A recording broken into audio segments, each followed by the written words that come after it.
അനുഗ്രഹദിനമായി അണയുന്നു നാഥ, അൾത്താര മുന്നിൽ നിൻ മക്കളായി ഞങ്ങൾ. ദിവ്യകാരുണ്യമേ പെയ്തിറങ്ങണമേ, അനുഗ്രഹ പൊന്മഴയായി ഈ ജീവിതവീഥിയിൽ, ഈ ജീവിതവീഥിയിൽ. ആമേൻ.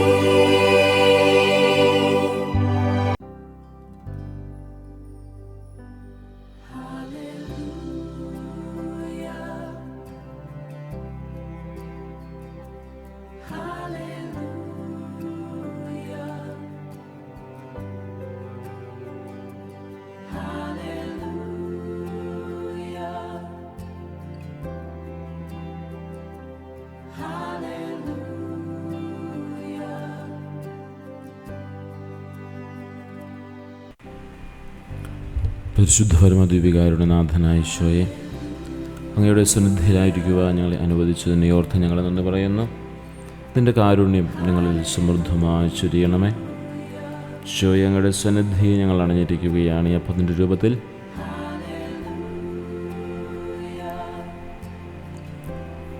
എഴുന്നള്ളിയിരിക്കുന്ന അങ്ങയെ ഞങ്ങൾ ആരാധിക്കുന്നു. ഞങ്ങളുടെ ഹൃദയങ്ങളെ അങ്ങേയ്ക്കായി ഞങ്ങൾ തുറന്നു തരുന്നു.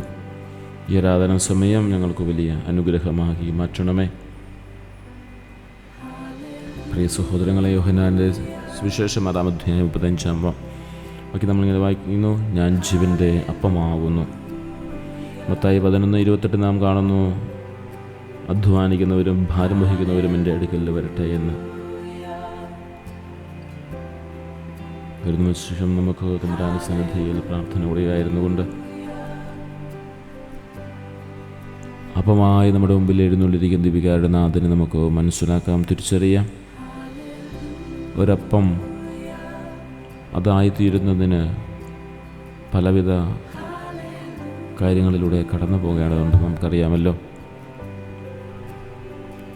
ഗോതമ്പ് മണി നിലത്ത് വീണ് അഴിഞ്ഞ് ഇല്ലാതായി തീർന്ന് മറ്റൊരു ചെടിയായി മാറി അതിൽ ധാരാളം കതിരുകൾ ഉണ്ടായി ആ ഗോതമ്പ് മണി വീണ്ടും വെയിലത്ത് വാടാൻ ഉണങ്ങാൻ വിട്ടുകൊടുക്കപ്പെട്ട് പൊടിയപ്പെട്ട് വീണ്ടും അത് അപ്പമായി മാറുകയും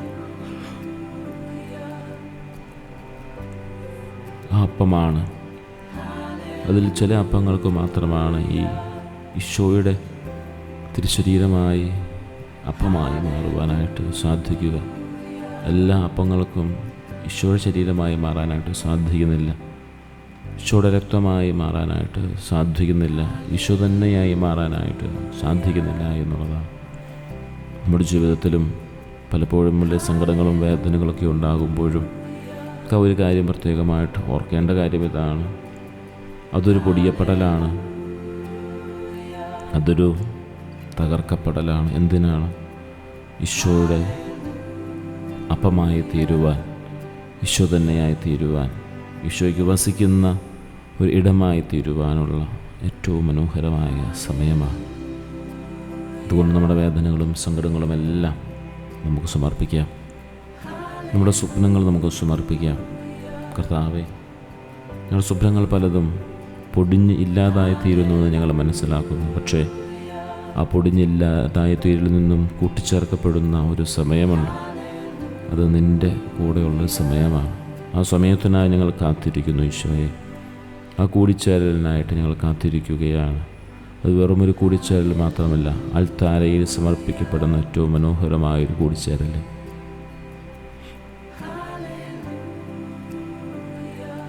കർത്താവേ, ഒരു കാരുണ്യം ഞങ്ങളിൽ സമർത്ഥമായി നൽകണമേ. ലോകം മുഴുവനിലും സമാധാനം ഉണ്ടാക്കുവാൻ വേണ്ടി ഞങ്ങൾ പ്രാർത്ഥിക്കുന്നു.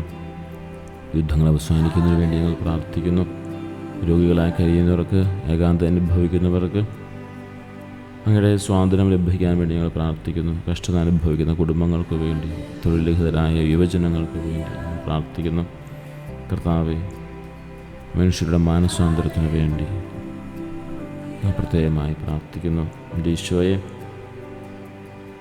ഞാൻ എന്നെ തന്നെ പൂർണ്ണമായും അങ്ങയുടെ ദീപികാരുണ്യത്തിന് മുമ്പിൽ സമർപ്പിക്കുന്നു.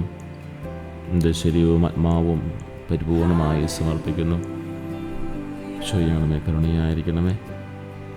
ആകാശത്തു നിന്നും അവർക്ക് അവൻ അപ്പം നൽകി, സകല മധുരവും അടങ്ങുന്ന ആ മന്ന ഭക്ഷിച്ചവർക്ക് വീണ്ടും ഇതാ ജീവൻ്റെ അപ്പമായി കടന്നു വന്നിരിക്കുകയാണ്.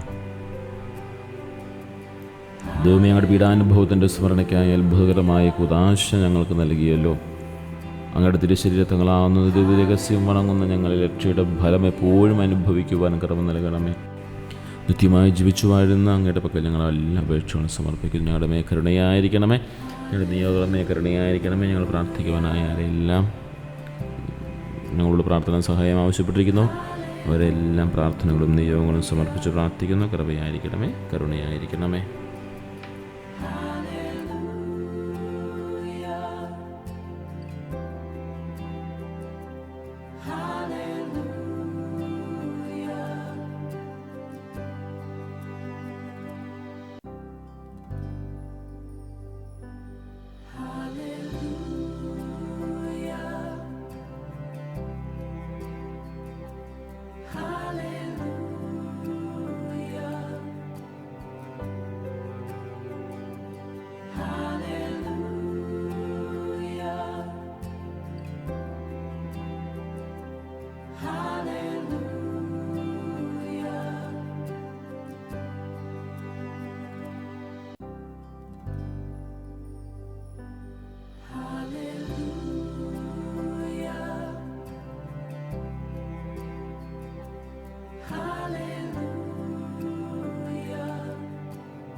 ഈശോയെ സ്തുതി, ഈശോയെ ആരാധന, ഈശോയെ നന്ദി ദിനത്തിനായി, ഈശോയെ നന്ദി കരുതലിനായി. ഈശോയെ സ്തുതി, ഈശോയെ ആരാധന,